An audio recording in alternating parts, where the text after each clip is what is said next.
It's a cold Friday night for us with the wind chill down to the low 20s. By tomorrow morning, it's going to be a sunny and cool Saturday for us. Winds will settle down at that point, but then the winds pick up the pace again on Monday with the rain moving through. I'll have all the details on your forecast coming up.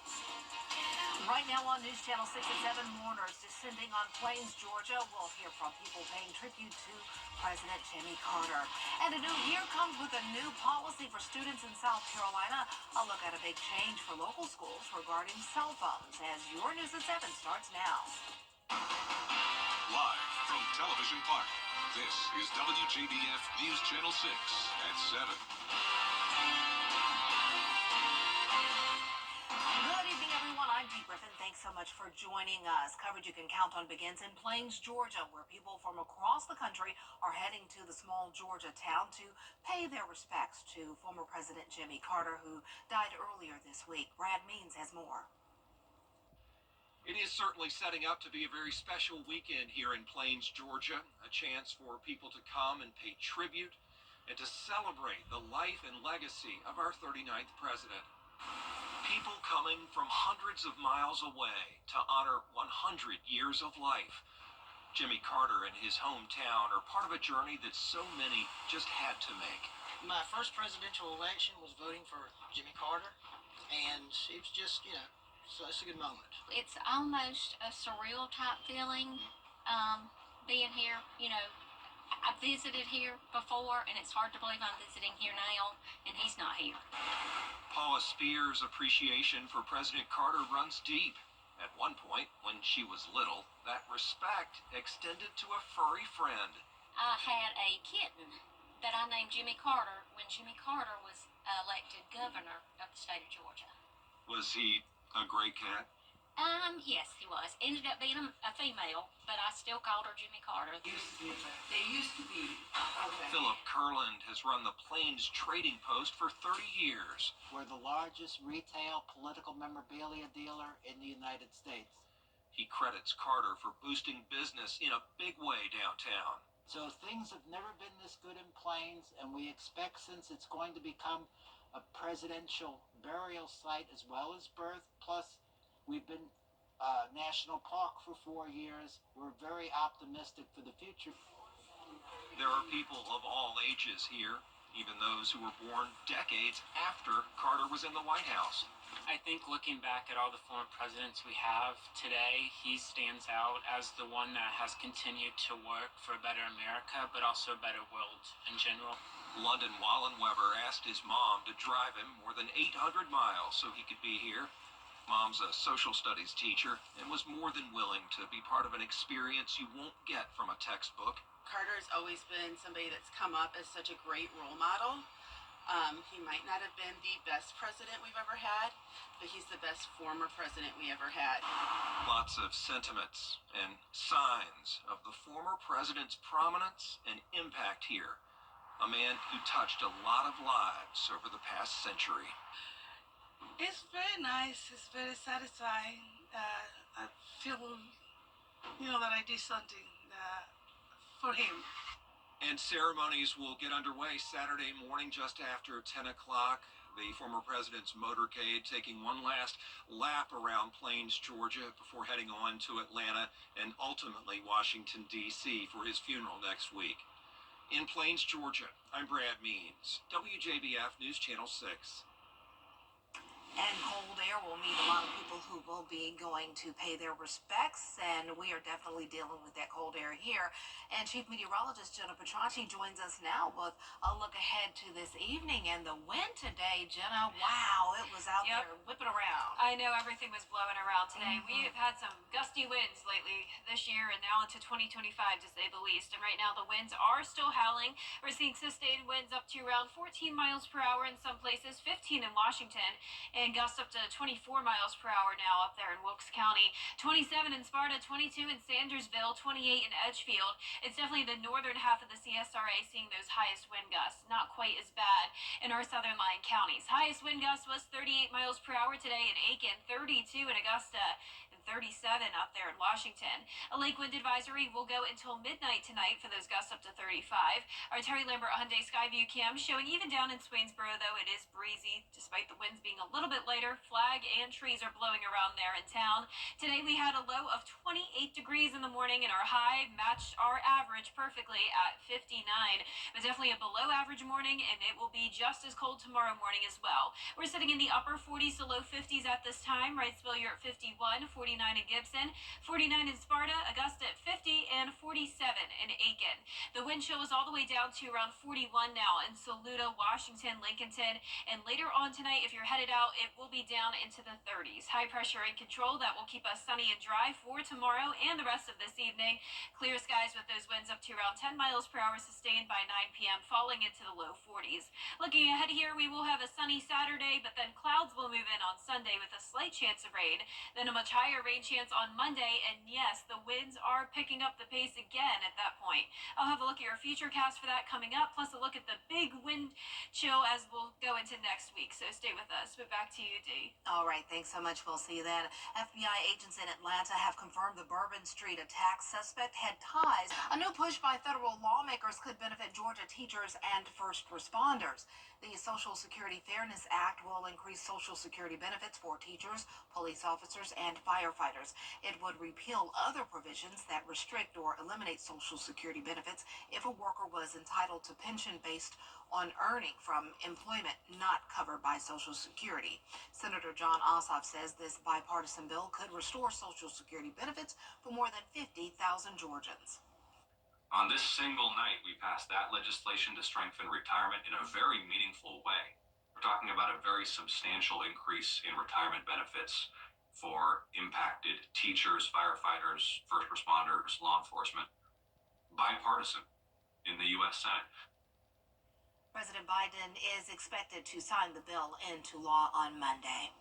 Students in our South Carolina area schools will be going back to school next week to a major new policy.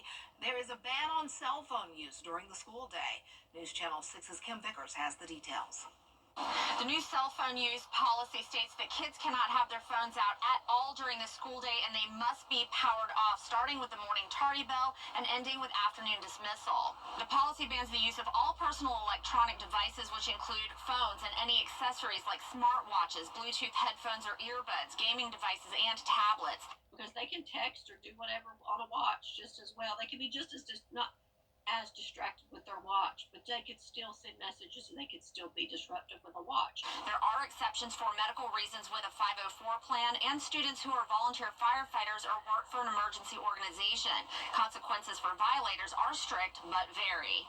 Each and every incident will be treated individually. It depends on the circumstance. And so for the first consequence up to ISS that first time, if we have some other interventions that are in place that the principal deems that are more effective for this child, that can be applied as well. Second time is still a phone violation, so it's up to multiple days of ISS. And the third time, you could potentially be suspended out of school.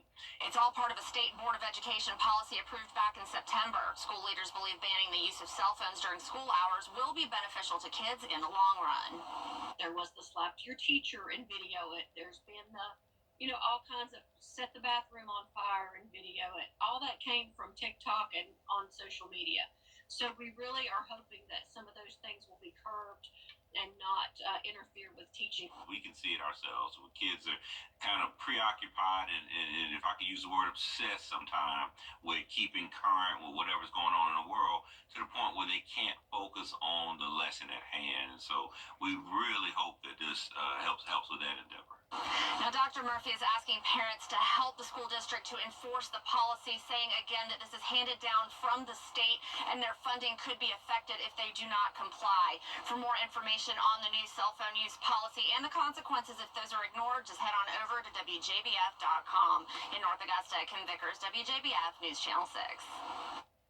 New tonight, the new Bel Air Middle School will officially open its doors on Monday. This afternoon, students and staff got to see inside the new facility at an open house. The school is located on Potential Way off Wrightsboro Road. We have more information tonight on the new school. We take you inside at 11 p.m.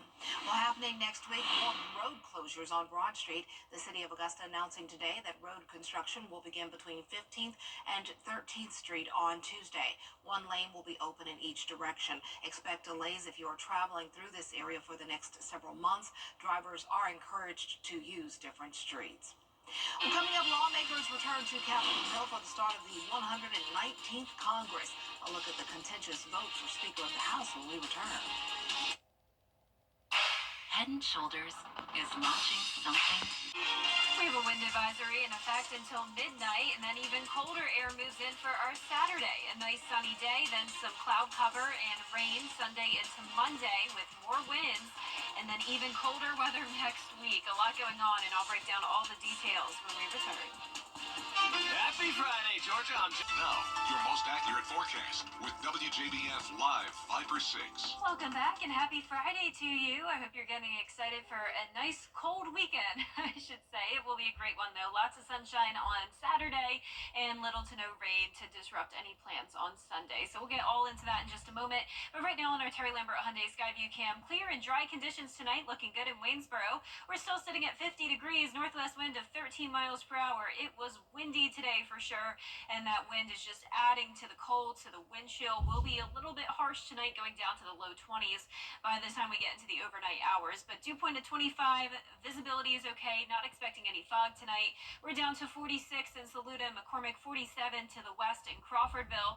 Sandersville, you're still at 50, 52 in Sylvania, 52 in Allendale, and 51 in Bamberg. We had a cold front come through this afternoon, that's why we have windy conditions, and this morning the cold front did bring us some cloud cover as well. High pressure moving back in control, and then looking out to the west, we're watching this secondary cold front. That'll eventually bring us some rain chances on Sunday and especially by Monday. But for the most part, a dry weekend, like I mentioned. A beautiful day tomorrow, but a crisp day, only topping off at 50 degrees.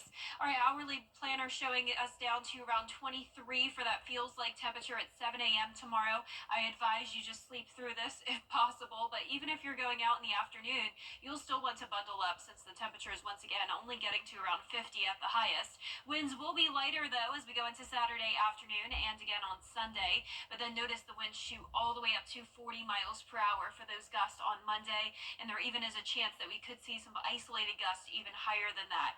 The good news is that there's no chance of severe weather or really even any storms at all on Monday. This will just be a rain and wind event, and let's take a look at it now on our futurecast. So starting out Sunday dry, so no issues Sunday morning when you're headed out. Later on in the evening, possibly a few showers here and there, but this is the main line coming through, and it will touch the area around 6 a.m. on Monday morning, push through by around lunchtime, and then notice some snow showers on the back side of it, but that will not be impacting us because we actually will be warming up quite a bit on Monday, all the way to a high of 60. The rainfall totals won't be an issue either. We're going to only get up to around half an inch at the highest, and we don't have to worry about any freezing precipitation because of those temperatures warming up.